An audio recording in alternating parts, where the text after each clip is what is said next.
There's something for every imagination at your local comic shop. Visit ComicShopLocator.com to find a store near you.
Hey everybody, happy Friday. I hope you're all doing well. As we're getting closer into the holidays, we're gonna have a little bit of a different show tonight. I want to talk a little bit, maybe more than a little bit, about George Perez. I know we have our artwork here tonight, and we will talk about it. Stevie B, Jeff Wedding, Wolf HNF, thanks for being here. Really appreciate the support. Before we go into it, I just want to say Bill Cox sent the news today that his brother passed away. So let's keep our thoughts and prayers with Bill and his family. Losing a family member is never easy. And having lost my father 3 years ago, losing them in the holidays somehow makes it worse. So some people may not like the somber approach of tonight, but, hearing the news about George hit me hard, hit a lot of people hard.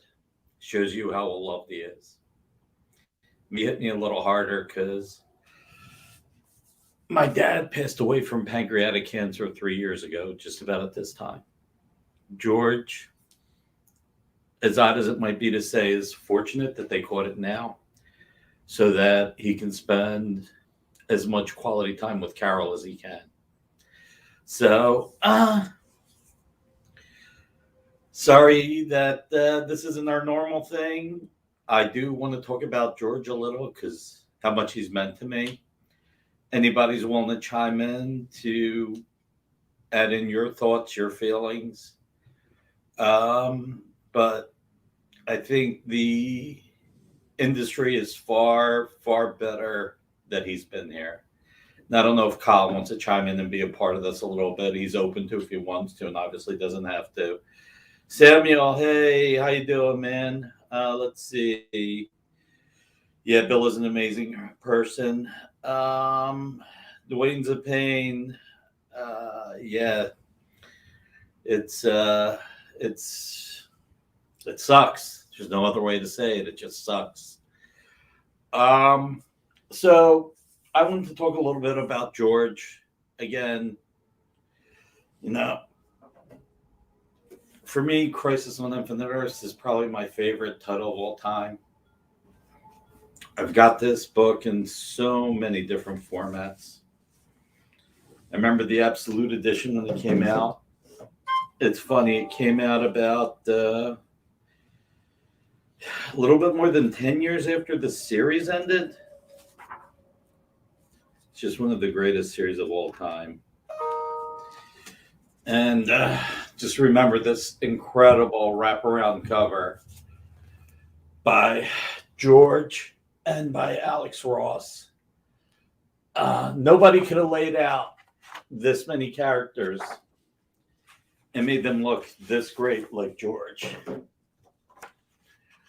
And nobody could have enhanced it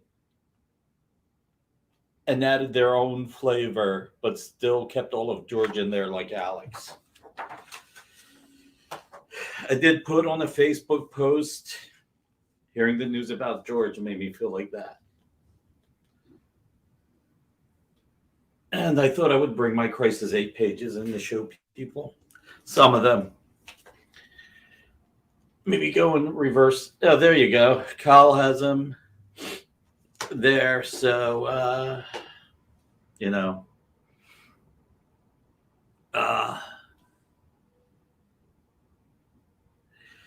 Wolf at HNF, please feel free to email me. Yeah, you can email Rex and you can email me too. You can CC me. You've got my email.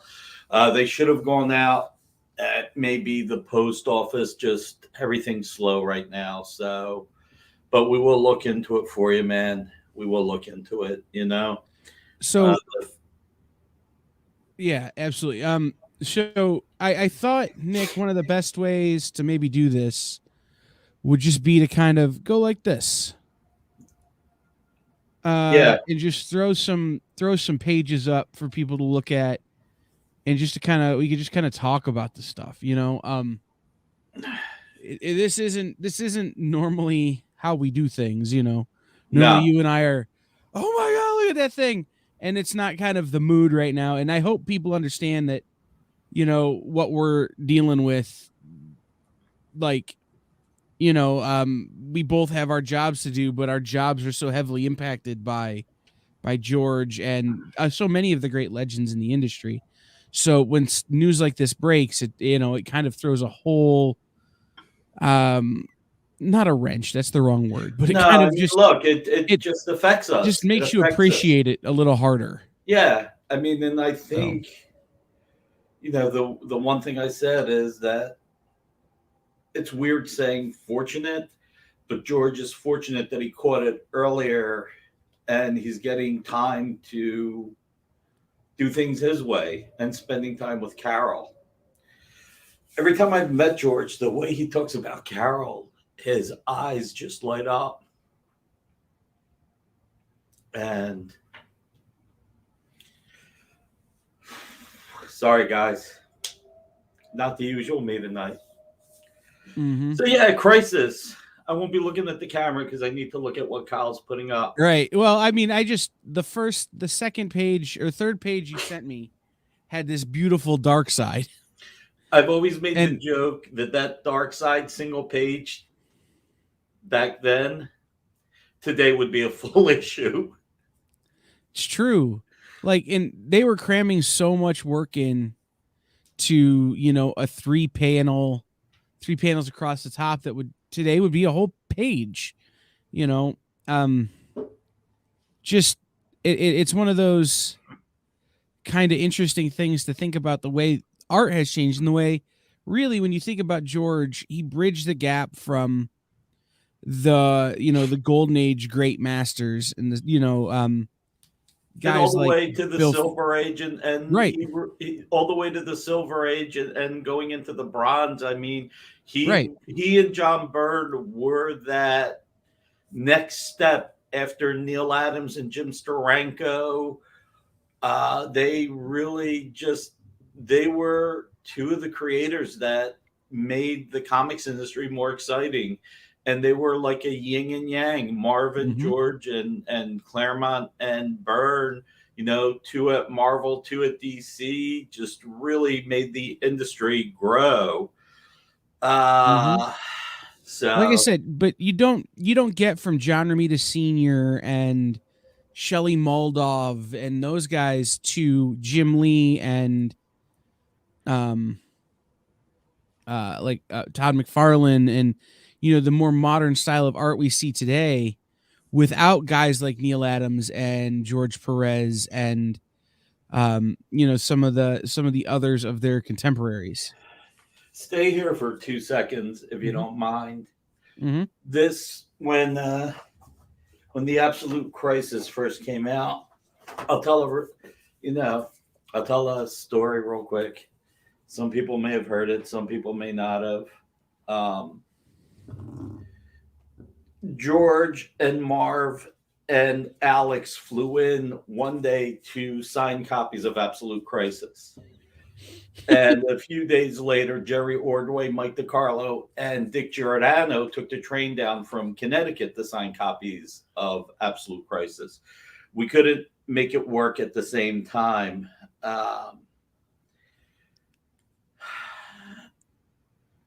That's right, Michael. You were there. You were there for a good part of it. It's just ironic that Mike brings this up as you start to tell the story. Yeah. So, the reason why I want to stay on this page is because I was telling Marvin George, I'm not trying to be gushing just to gush. Crisis really is my all-time favorite series. And I'm explaining to them why I think it's so great. And, Supergirl in issue 7 died a hero's death battling and saving Kal-El, I was like, but Barry died alone, a real hero's death. And alone, beaten, overcame the odds. And Marv was cracking up. Just cracks me up. And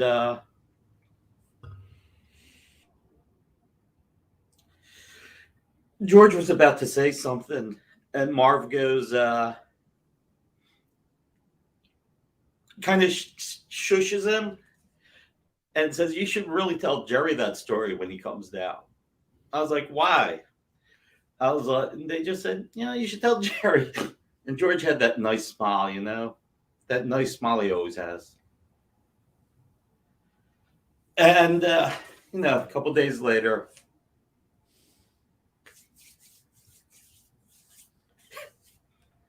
laughing and crying at the same time is weird. I tell Jerry and Dick and Mike, and Jerry's sitting there, standing there stoic, like, oh, really? Oh, you really love the Flash, so you're the biggest Flash fan in the world. I said, well, I'm the biggest Barry Allen Flash fan in the world. I'm cutting out a lot of the story because I'm sure people get bored if we just talk about this. And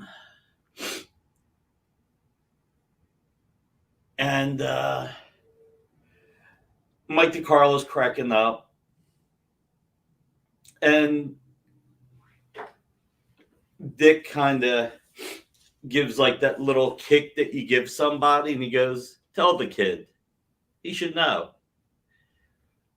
And Jerry goes, well, you know how when it comes to art, pencilers keep 2/3 and inkers keep 1/3? I said, yeah. And my mind is kind of racing, like not knowing where this is going, but oh my God, praying almost. And he said, well, Crisis number 7 was oversized. So George kept that and I kept Crisis 8. My jaw just dropped. And Jerry being really nice.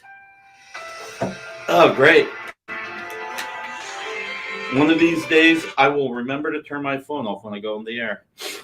So Jerry being a really nice guy said, I've got the complete issue. And if I ever break it up to sell it, I'll send you a page. And that's a story for later. And, it was just, but that time, like Michael said, boxing and unboxing. And, my first memory of George, my very first. So, like I said, when I heard the news, I felt like the specter right there. I mean, again, I'm really happy that George has the time that he has, having lost my dad like in 3 weeks. That was hard. Yeah, George kind of is like that older brother that you love, that cousin that's always great. And first time I met George, it's probably 13 years old, Creation Convention in Philly. And probably Doctor Who creation convention, right? And walked up to him, just wide-eyed kid, loved this guy's work, Justice League and some Avengers, and just seeing all the characters he could draw. And Teen Titans, always loved the way he drew Wally West and Robin and everybody. And asked him if he would help me with the comic. And never said something like, "Oh, I got to get to my table. Oh, I have a lunch. Oh, I've got something to do. Oh, I've got to meet somebody. Or I can't listen to anybody's stories." He said, "I would love to help you," something like that. But here's the thing. If you tell me your idea, one year, you never post all of it. And if 1 year down the line, one day down the line, doesn't matter how many years from now it is, I use something that even you think is part of the story you pitched me, you'll be mad at me. And I wouldn't want you mad at me. Like I said, class act. Show some art. I'm going to be right back. I need to get a tissue. All right. So, help if I turn my camera on. But so Nick sent me a whole bunch of this Perez art to look at. And there are some pages where let me find one here. Okay, so this spread here where I can see the colored product, the final book in my head. As I'm looking at it, I'm like, I know exactly what those colors look like, exactly what those finalized pages look like. This piece right here, with the tombstone in it, like I don't know if anybody else has pages like this in their life where it's just like, I know this image backwards, forwards, and upside down, right?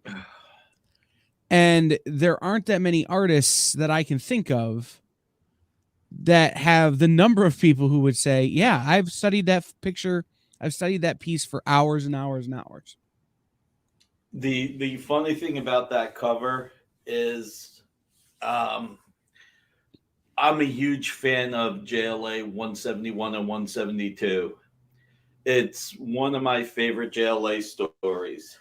And it's the issue where they're on the satellite and Mr. Terrific gets killed. And they're trying to find out who killed Mr. Terrific. And, Batman's doing this detective work, and it kind of looks like it could have been Power Girl or whoever. And it ended up being Jay Garrick, because the Spirit King had taken over to kill Mr. Terrific. And I reread that story about 2 years ago and realized how not good it was. The memory of it, it's kind of like Speed Racer. It's one of those, I love the JSA crossovers, and I loved this as a kid, but I think I loved it because Jay Garrick was one of the main characters. I've always wanted a page from that. And Spencer Beck, who represented Dick Giordano, when he found out how much I loved it, goes, I actually sold the cover. I was like, yeah, I kind of figured. You don't need to rub it in.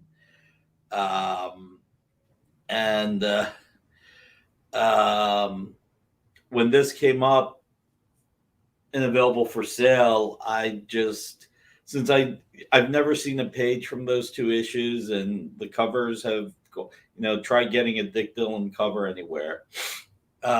This cover just, it sang to me, Mm-hmm. Let's see.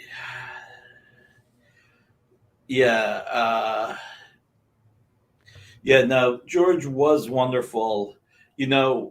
I'll add something about George that you don't think about much, but the same way he can draw so many characters into a page of art, is the same way he can spend time talking to every fan that's at a convention. So, yeah, I know that people are probably bored watching this, and I apologize. Just, oh, I love that 2-page spread. Yeah. Yeah. No, this is one of those. This is another one of those ones that, like, I don't know if you're out there watching and you can't see this in the book in front of you, like the finalized product. Like, I don't think we're. I think we're very different people in that regard. Yeah. Well, Crisis hit a lot of people, and it led to so many different series after that. I remember George telling me the Wonder Woman story. He said that he was talking to Frank Miller or John Byrne. I can't remember who. You know what? I want to give a couple of shout outs real quick. Speaking of Mike Lovitz, I only have that Green Lantern cover because after asking Mike about it for a few years, he finally sold it to me. And I love the way Adam Strange is in set there. If you go back a few slides to the JLA, that's a great Teen Titans page. I love that from Volume 2. A little bit more. That JLA page right there with Adam Strange and everything, I mean, that would be like a 6-page interlude today as opposed to a 1-page recap. And I was actually really lucky to get that. I always loved that page. And Steve Donnelly of Cool Lines had it at San Diego Comic-Con. And I was able to pick it up, this and a few more pages from him. So I'm going to try not to be a downer moving forward about George and talk a little bit about his art. But so anyway, we can. Oh man! So this Thanos. this Thanos. Oh my God! Yeah, that's another recreation. That's a recreation I picked up from Spencer. That was pretty cool. I love JLA 195 to 197. I think that may be my favorite JLA JSA crossover. And this page is great, but there's one page that I love more than any other.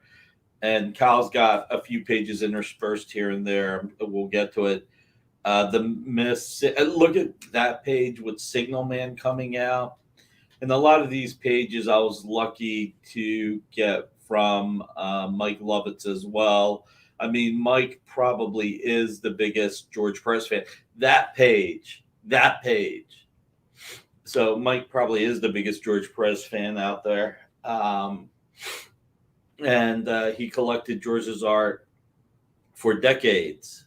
But that page, I will always remember when Signal Man is talking to Ragdoll and saying, are we really going to be taking orders from a monkey? Something like that. I can't remember it exactly. And Ragdoll says, was it Ragdoll or Ragman? I can't even remember. And he says something like, quiet fool. This is the Ultra Humanite. His intellect matches that of, or maybe greater than, Alexi Luthor's.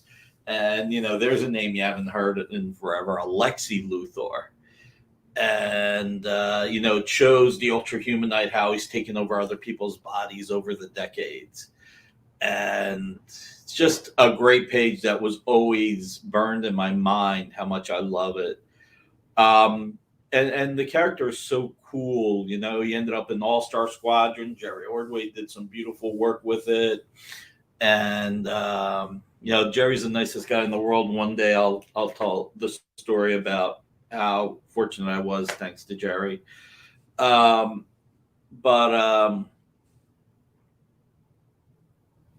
You wouldn't have Golden Age by James Robinson and Paul Smith if it wasn't for Ultra Humanite coming back.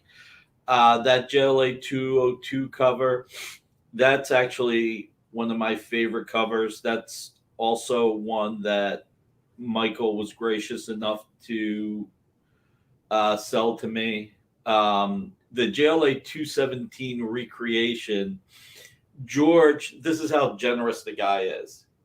George could probably sit there and do recreations till the cows come home and make hundreds of thousands of dollars a year. And that's no exaggeration. He can do recreations day in, day out, and there will be people buying them. You know, he could put out a list and say, what cover do you want recreated? What scene do you want recreated?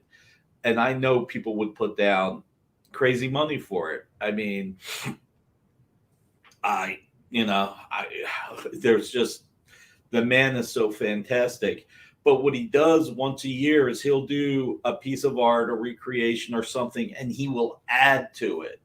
So George one year drew this JLA 217 recreation. And I don't know if you can find it, Kyle, the original, but the original had far fewer characters. Not far fewer characters, had fewer characters. And George added other characters that he felt should be on it. He sold it to raise money for Saved Whiskers Rescue. And man, I wanted to put it in auction. Well, George wanted to put it in auction. And I said to Spencer, just ask George what price he wants to see this at. I'll donate the money to Saved Whiskers because I love this cover. When we get to the Crisis page with Guy Gardner, I'll mention my one disappointment with Crisis. Only one. But where we? Oh, yeah, the JLA 184, 185 pages. Again, look at all that. I mean, Dick Dillon's one of my all-time favorite artists, and it's so wacky that George was at Marvel at the time, and I guess not as appreciated by Shooter at Marvel. And I guess he was doing Teen Titans. I'm trying to remember the story. And Dick Dillon passed away. And when Dick Dillon passed away, he took the JLA as well, and they started that issue over from scratch. I think Dick was only a few pages in. And yeah, so anyway, just really, really fortunate. Let's see, Pure Gus. Did you see I did not see it, sir, but I will. What else do we got? Is that? I love this bottom panel.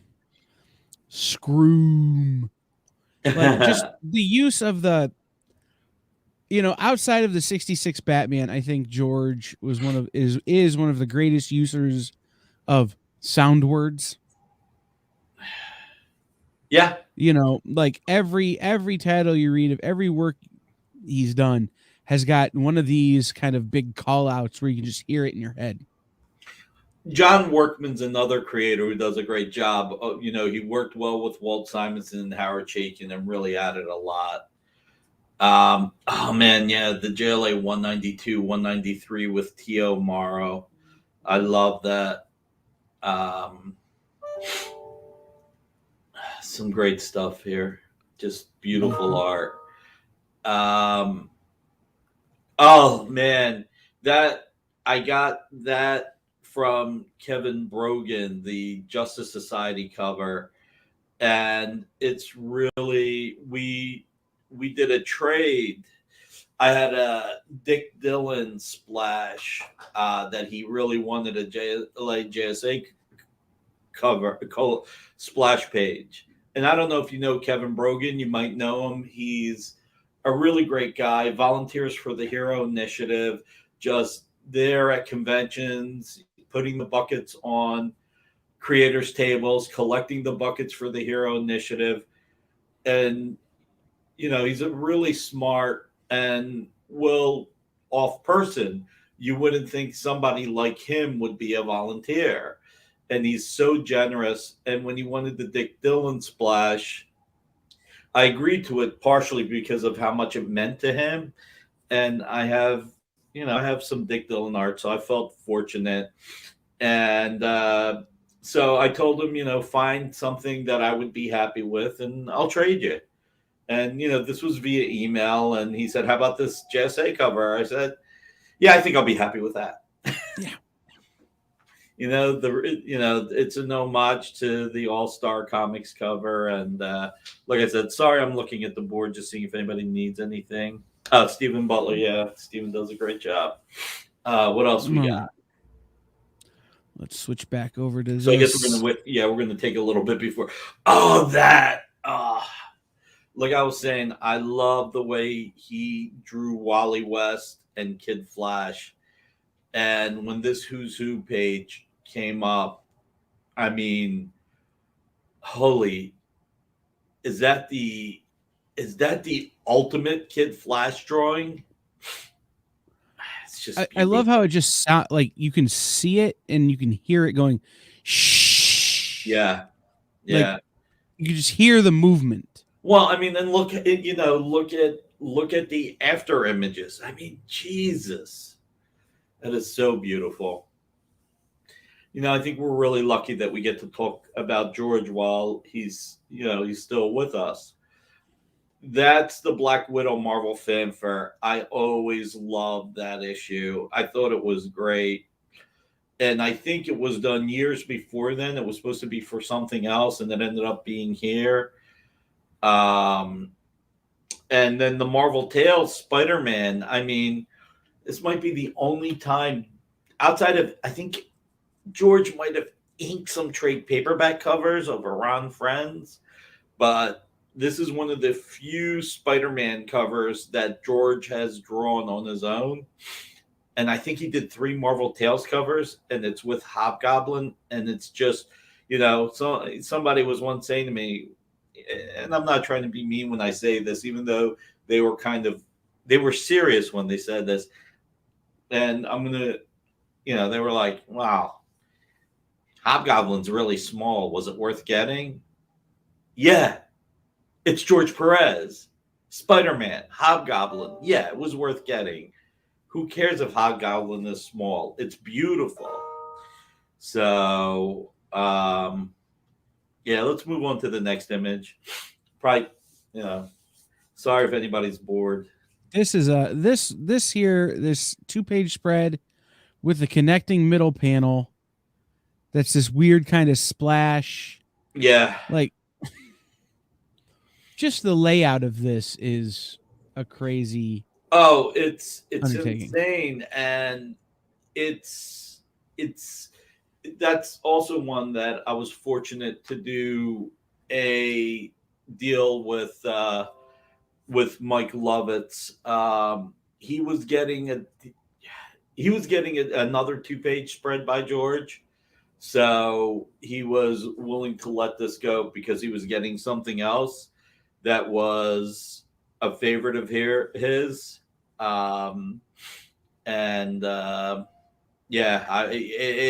It just rocks. I mean, it is just beautiful. Besides the Batman in the middle, I mean, even looking at Zatanna there with the, just every little detail on that is fantastic. Hawkman's wings, like, they're just perfect.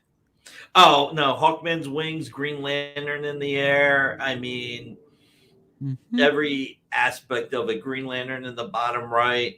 God, it's beautiful. All right. Oh, talk about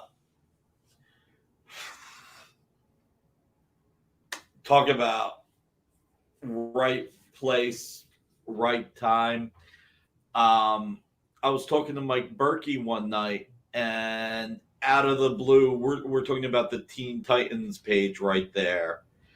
And he's like, I got some Teen Titans pages in. You want to look at some of them? And I was like, yeah, sure, I'll look at them. And this Teen Titans page was one of them. And that page is seared in my mind when we found out.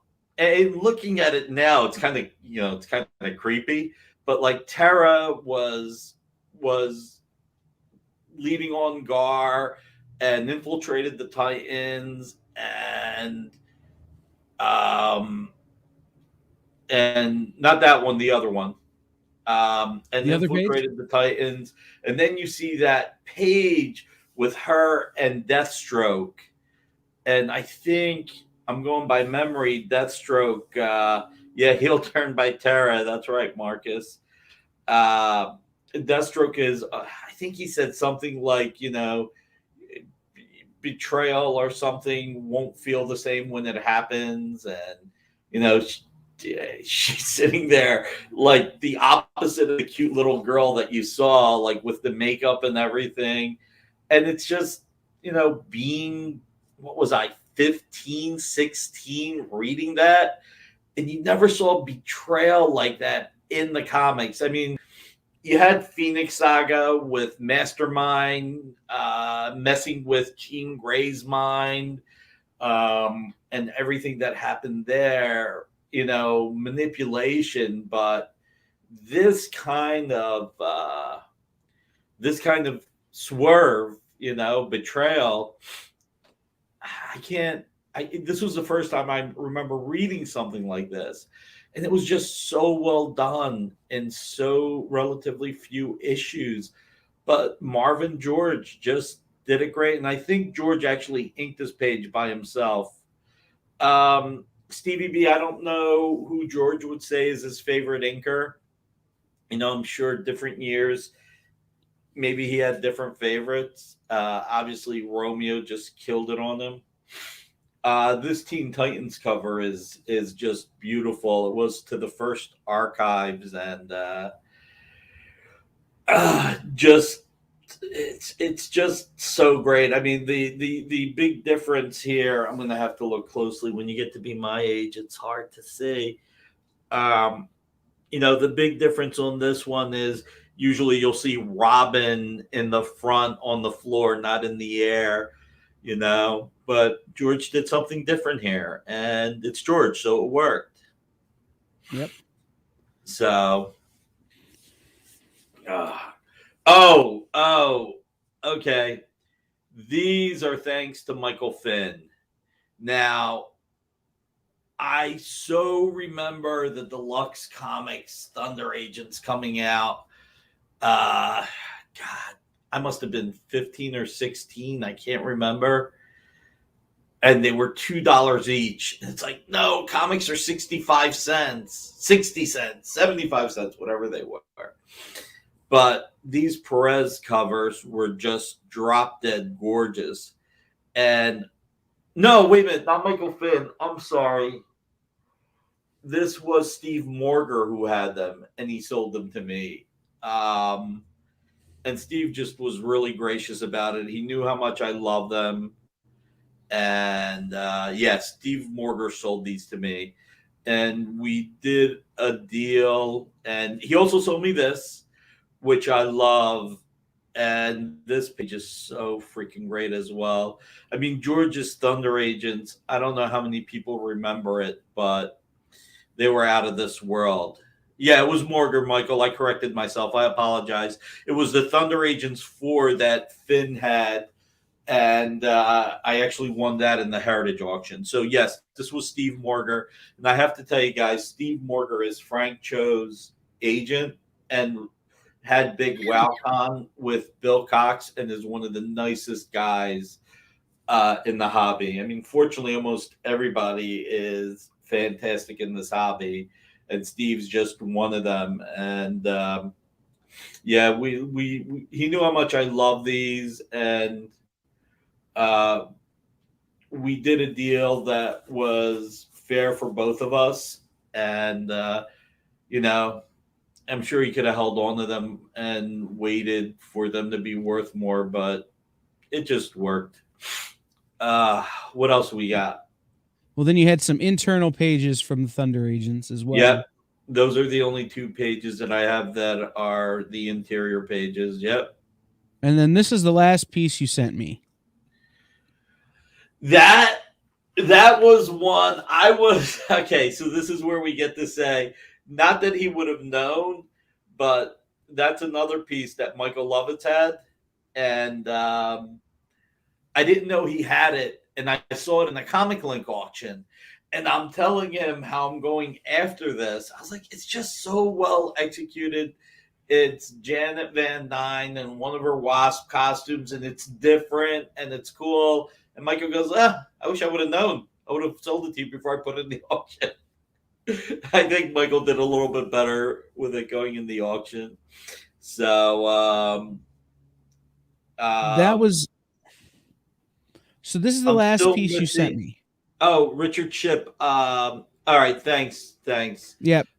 Ship. Richard, yeah. If you have any billing questions or anything like that, normally, it's a kind of a different setting tonight. Feel free to reach out to the EXP on Facebook or the_EXP at yahoo.com, and I will give you direct links to these guys' emails so that you can get that stuff taken care of. So if you pull back up that crisis page with Guy Gardner, we'll talk about the one thing that annoyed me about Crisis on Infinite Earths. All right. Do you happen to remember the issue number, Nick? I'm loading these up by It was hand. issue 9. It was issue 9, page 3. Not that I would remember off the top of my head. All right. Crisis 9-3. I'm loading these up by hand so we can. No, that's page 2. That's page 1. Page 1. All right, that's labeled as page 3 in your notes here. Oh, then it's page 4. Listen, I didn't have it perfect. Let me see what I got here. You can always just pull it up here. Yeah, why don't you do that? I have a bunch of Crisis 8s. Is it 8-3? No. 8 is all. Yeah. I was about to say Submariner is all Flash. So look at this page. Focus just on now. Crisis on Infinite Earths. The Guardians of the Galaxy. Green Lantern 40 with Golden Age and Silver Age Green Lantern. Starting the Big Bang. Hal Jordan is missing from Crisis on Infinite Earths. Yes, Jon Stewart's in there. He was fantastic. Guy Gardner's in there. Awesome. Not even Hal walking across the country and like a thought balloon. Like, I wish I still had my power ring. I mean, like nothing. That was so annoying to me. At 15, 16 years old. Although not as annoying as Barry dying. That was more painful. It's funny, Marv, this was well before Rebirth. Marv had teased me. He's like, George and I might bring the Barry back one day. We have our plan. I was like, what is it? He's like, I can't tell you. Marv is a good showman too. Gotta love Marv. Those guys are a great team. Yeah, Dino, we were talking about Bill's brother's passing, and I asked everybody to keep Bill and his family in their thoughts and prayers. And like I said earlier, losing family is always hard, but losing them before the holidays just somehow seems worse. I mean, losing family can't get worse, but something about it just feels worse. Yeah. Mm-hmm. So we were talking about that, and I know how to take a mood down, I really know how to take the mood down. Well, and we've said it several times this week here on The Experience. So many of us are blessed to work in this industry and to have had access to people like George Perez. And, almost a year ago, you and Spencer Beck facilitated me meeting one of my heroes. And like, it's one of those things that we feel so incredibly fortunate to be here, that when news like this happens, when we get news like of George's illness, and we can't help but be completely affected by it. And it takes you a day or two to kind of come back around, and it takes you it's doing something like this, sitting around talking for an hour, kind of to get your legs back under you. Yeah, I mean, right now doing the show with you, with the fans here, it's like family, talking about extended family. I actually have something else to do later, which is with people that wouldn't know me. So I'm going to have to suck it up and, be So, the normal me without all this. do you just need some good dad jokes? Should we text Ron Shepard and get you some good dad jokes? No. But I will say one other thing, something else. You and I were talking about a few pages last night when we were going over this, and something hit me last night. So there's this page right here where, issue 1, Earth 3, it's being destroyed, and you see powering right there, right? Mm-hmm. And then you go to the next, and he says, Ultraman says, then I guess this is it. And Powering says, Ultraman, what are you going to do? And this page is a tearjerker. And Ultraman says, what I've done all my life, fight to the end. Yep. And to me, it's poetic because my dad actually did kind of like George. I mean, he didn't have as long. My dad said to the doctors and to my mom, if I go under, don't resuscitate me.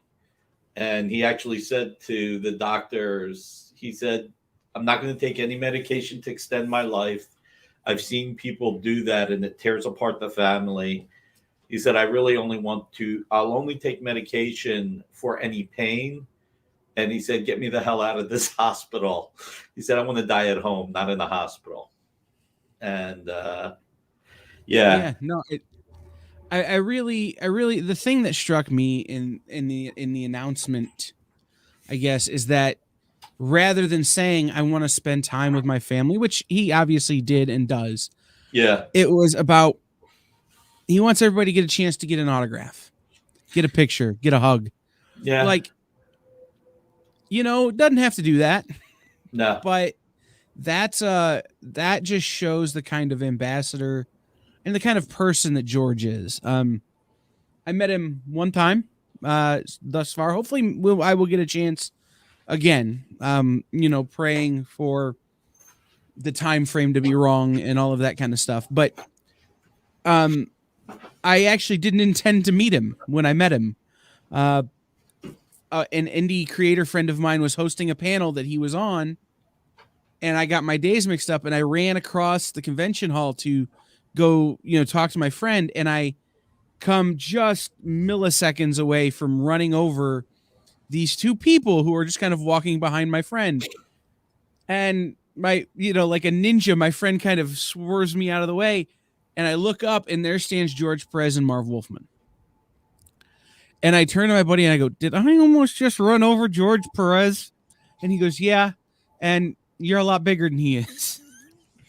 I go, I'll talk to you tomorrow. And I just ran away ashamed. Like, the amazing thing about George, every picture you see him in, he's smiling. Mm-hmm. Every single picture. I swear he was born with that smile. Oh, yeah. Like he came out smiling like that, Mm-hmm. He knows how to light up a room. Oh, yeah. He does. I'm not even sure he knows how to light up a room. He just lights up a room. And the end of that story is I go over the next day to get my book signed by him and Marv. And Marv Wolfman goes, are you the guy who almost ran us down yesterday? And I go, yes. No, it was the other guy wearing a hat with glasses with a beard and mustache. Right. Wasn't me. Right. No. It was the Earth. Yes. It was the Earth 2 Kyle. And he goes, could you have imagined the story that would be on the front page of Bleeding Cool if you'd have run us down? And I'm going, I'm so sorry. And George just looks at me and goes, I could have took you. And just goes back to signing the book. And I'm like, you don't know me. You don't know anything about that. Like, but that moment just made me so happy that they were busting my chops about it. The other thing, this is how rich this book is. There are things you don't even realize. So when you and I were talking about this and I was rereading issue 1, and I've been looking at the book all week. When you look at issue 1, this one scene, when you look at the way Power Ring is right there, right? Mm-hmm. Make sure I got Power Ring. Do you see how afraid he is? Yeah. And on the pages before, oh no, same page. No, page before. You have the owl talking about how, you know, they pillaged the earth and did everything to take advantage, and now they're fighting for it. But the one thing that you realize here, oh no, okay, so wait, I got to read this right. For years, we used our powers to make us the masters of Earth. Nothing could stop us, not even the Earth's sole hero, Luthor. And then you've got Ultraman saying, "It's everywhere, Power Ring. I used to revel in my powers, but I need them the most. They're useless." And you've got Power Ring looking so afraid right there, right? Really afraid. And then at the bottom, when he asks Ultraman, right before Ultraman flies into the antimatter, Mm-hmm. remember Forever Evil with yeah. Jeff Johns and David Finch? Oh yeah. I swear to God, that is Jeff Johns is an encyclopedia of the DC universe. He really is. He is. And so, I have to imagine Power Ring being afraid of the ring and everything came from this. So much came from this. So freaking much. It's true. So much came from Marvin George over the years, and George with anybody else. You know, George, you know, a lot of writers really. Okay, I'll tell a story about this cover real quick. So, this cover was in auction. This must have been 7 years ago. And, you know, always be happy with what you have. Never be unhappy with what you don't have. And I got really sick the night of the auction. And Pam actually had to come get me and take me home. I was that sick at work. Hannah in the office said I should go to urgent care, but I asked Pam, just take me home. Let me see how I feel before I go to urgent care. And I missed it in the auction. Then lo and behold, days later, I found out Dinesh won it. And I sat there and thought to myself, all right, I blame being sick on not winning it, but if I went up against Dinesh, I probably still would have lost it. So at least it's in good hands. Yeah, exactly. I mean, there are, you know, I've met so many great collectors since we started doing this show, and Dinesh is one of them. Like he appreciates his art, you know, on a level that really is admirable for all of us. And same with you, same with everybody that we've met. Like, so if you got to lose, you know, he's a good guy to lose to, right? Yeah. And especially when you realize, you know, I wasn't going to outbid him. Right. And all it would have done was drive the price out. So auction house would have been happy. Seller would have been happier. But I probably still wouldn't have gotten it. But, you know, it's just, you know, it's so fortunate that we have our childhoods here. And, you know, I guess on some level, like I said, like, you know, it's I'm really happy George is going to be able to spend as much time with Carol as possible. I've hardly ever seen anyone light up as much as George is always lit up and happy. He gets even happier when he talks about Carol. You know, I rarely had a time with him where Carol hasn't come up in conversation. Matter of fact, you know, it's funny. The antagonist in that Thunder Agent story, who now I can't remember. I can't believe it. If Michael Lovett's still here, please help me. She was modeled after Carol because Carol was a belly dancer, if I remember correctly. So it's like a 14-year-old kid. I'm learning about so much from this great guy. Again, as much as George can draw tons of characters in one scene, he can talk to tons of fans at one convention. No one can spend as much time with fans as George can. And I think that, to a degree, too, talking about George having as much time as he can with Carol, what you said earlier about him wanting to hug fans at a convention, it gives us a little bit more time to appreciate him and send him our heartfelt wishes while he's alive. So, well, Nick, we've managed to talk through our whole hour. You were like, hey, I'm going to need you to take a break halfway through, and we just never stopped talking. So for those of you who have tuned in to join us, thank you for being here.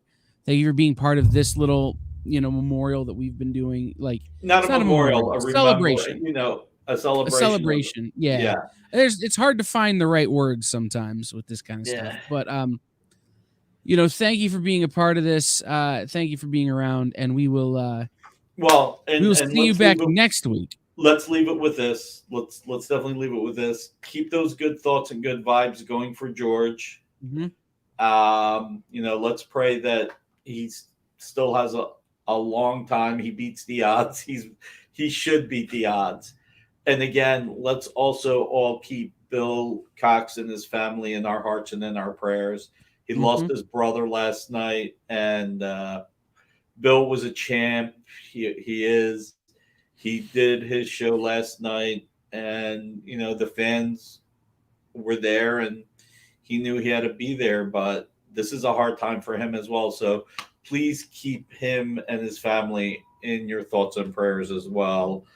I want to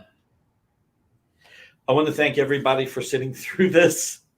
This is not what you tuned in for initially, and maybe I needed it more than I realized. Thank you, Kyle, for putting up with this, for looking through all the art to be ready tonight. And this is the great thing about comics and the great thing about comic art, right? Is we get to have these.